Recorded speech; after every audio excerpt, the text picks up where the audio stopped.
Sikur të mos mjaftojnë minutat e pakta që po merrte Burnley këtë sezon, Armando Broja po e përndjek momenti i keq edhe jashtë fushave të lojës.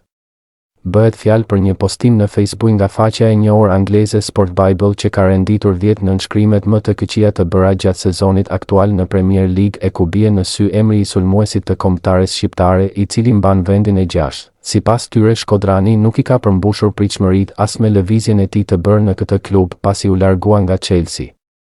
Edhe pse 24 vjeçari mund të justifikohet nga prezenca e dëmtimeve, gjithsesi nuk e ka shmangur pjesëmarrjen e tij në këtë listë të zezë, çfarë konfirmon se është akoma në hije.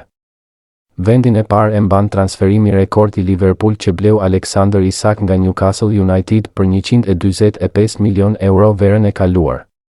Top 10 e përmbyll Conor Gallagher i cili la Atletikon për Tottenham, skuadër e cila rrezikon seriozisht qëndrimin në Premier League.